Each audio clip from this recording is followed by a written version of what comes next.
Now, I'm going through some kind of midlife crisis, and yeah, it's not a problem. I'm quite aware that I'm going through it. In fact, I've been going through it for some time, and I think it's something that once you get into your 40s, we're all going to suffer from this. So we might as well just kind of accept it. I'm not going to do something crazy like go out and buy a Porsche because, well, to be honest, I had one of those in my 20s and it played up my back. If I lived in the United States, wouldn't I probably go out and buy a Harley? Because the Americans do this midlife crisis thing so much better than we do in the UK. They actually turn it into something that looks pretty cool. And another reason is that I just wouldn't look very cool on a Harley, or in fact any motorbike. I'd look like this geezer here. It'd be quite embarrassing. And the only chopper that I've ever owned and probably will own was one of these. So what am I going to do? Well, I'm not quite ready for the kind of toy train brigade yet, although I do admire these guys. I did go and buy the new re-released Big Track when it came out a little while ago, and I might do a video on that in some time.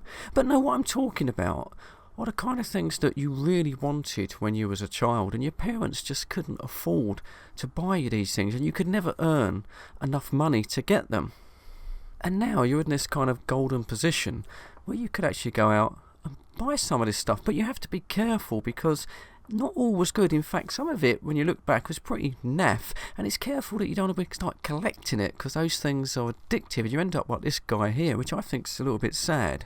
But some things are engineeringly sound, and I think you can get away with that. Now, one of the things that I really craved after was one of these live steam traction engines, and I had a mate that used to get one of these every Christmas. He even had this car. I think they were made by Meccano at the time, and I really, really wanted them, but they were so expensive.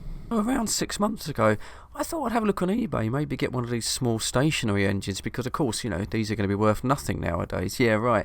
I was quite shocked actually to find that these little stationary engines have now become pretty collectible, and I was pretty soon realised that these were top dollar. These were going to cost more than I think they were worth. So I figured if I was going to buy one of these things, well, I may as well buy one new. And Mammoth are still in business, but I think they're a bit overpriced. But I found this company called Wilesco in Germany that are still making these static stationary engines.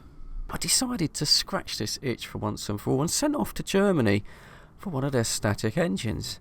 And here it is in the box. Now, there's a few things that you need with this straight away, and that is the little wax tablets to burn for the boiler, and also some steam oil to keep the thing lubricated. Now, it's just so nice to find something that was from your youth, how things used to be made out of metal and glass and just a small amount of plastic, and to find that it's still being produced nowadays. I was amazed when I did the research into this that I found that the factory, which is in Germany, Wilesco, they're still producing these by hand. It's just like a little engineering marvel. I mean, it's just something you just don't expect. I mean, things like cars aren't made the way they used to, and I was totally attracted. I will do a proper video on this when I get some proper lighting and I spend some time. I will do it. This product does deserve a real sort of proper video. Well, here you go. In the box, a tiny little bit of construction to do. I mean, sort of nothing. If you're going to buy this for a child, then yeah, you're going to have to sort of help them out.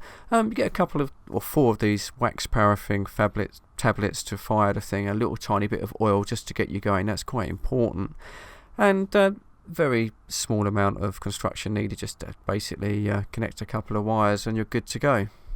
Another good thing is spare parts. They do a whole range of accessories and spare parts for these machines, so you do get a few little things. I mean, you get this kind of small little spanner here. I was hoping to use a proper spanner, but in actual fact I found that I did have to use the one supply because that was too thick. But you get some sort of small gaskets and a couple of small little nuts. But as I say, it's not a problem. You can send away for a comprehensive collection of small parts. Well, here you go. Well, it's all put together, and I must say, the construction, I think, is amazing. It's just these sort of things I just didn't think were being built today. I'm bearing in mind this is a child's toy. It's way beyond anything that you would sort of buy today, really. I don't know if kids really would appreciate it anymore. Certainly grown-ups do. But But yeah, no, it is very, very nice, very, very nicely made. I had no problems with any sharp edges or any sort of thing like that. And like I said before, it is mostly sort of made out of, copper, steel, just a small amount of sort of plastic here and there. If you're mechanically minded, then you like engineering, then everything here is based on the real product. Everything sort of works as it would in a real steam engine. Obviously, the bearings and things just run sort of on oil. They're not kind of roller bearings, and you can get dedicated sort of models, but they are incredibly expensive. So a little bit speeded up here, but as I mentioned earlier, before you run the engine, you have to make sure that everything is lubricated, and you have to do this every time that you do run it. Other than the conrods here, there is a little reservoir that you just need to sort of fill up with a few drops of oils, and that'll run for roughly about 10 minutes, and you have to stop the engine and refill it with oil. I was hoping to run the boiler on distilled water because we're in a very, very heavy limescale area in St Albans here. Being at Christmas and everything, I couldn't really get to the main shops, and unfortunately I couldn't find any distilled water. So I'm going to run it on spring water, which I suppose has quite a high organic compound, but I still think that's better than tap water. But just like a big kid, I just wanted to sort of see it kind of running. So yeah, just filling up the sort of boiler here, and you must make sure that there's always water in the boiler, otherwise the solder will actually melt and it can get a little bit dangerous.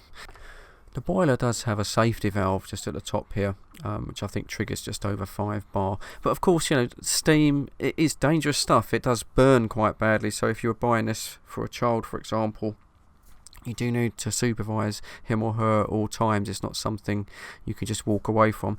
So it's got these little sort of paraffin wax type tablets. Now, I thought these were going to light quite easy, like barbecue lighters, but I was quite wrong.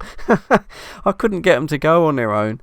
So ended up, I had sort of read a little bit in advance, and they recommend that you put a couple of drops of lighter fuel just on these to sort of get them going, and that's what I ended up doing, and probably not the safest thing to do, but does seem to sort of do the trick. And certainly once it had a couple of drops of sort of little petrol on it, they lit, as you'd expect, sort of quite well. So once you light the boiler, well, it's just pretty much like waiting for a kettle to boil, isn't it? It's almost like waiting for your tea. It's time to sort of sit back. This is probably the most frustrating bit if I'd been a child, and I maybe could have got 3 of those tablets in, I don't know. But as an adult, it was quite nice to sort of sit back and sort of listen to it gradually sort of build up the pressure and fizzle away and watch the little pressure gauge. I was like a big kid all over again. I suppose, looking back on this, I could have used warm water in the boiler. Maybe didn't need to fill it quite so high because I wasn't going to run it for a long time. It took about probably 10 minutes or so to get some steam up. By then, probably the tablets were half exhausted. So yeah, maybe next time I'll use a little bit of warm water. But just getting a little bit of steam up now. A few bubbles there on the glass, and couldn't resist trying out the whistle. Have a listen to this.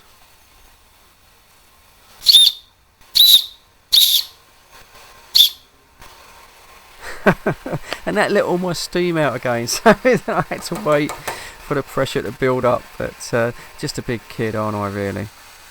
So finally we had enough pressure to start the engine. Now I'm going to shut up now. Now listen to how this thing starts, the way it chugs into life, just like a real engine.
I think it's great, totally blown away. Alright, trying a little slow motion video here. Don't know how this is going to come out, a little experiment with a com rod and that just sort of whirling away.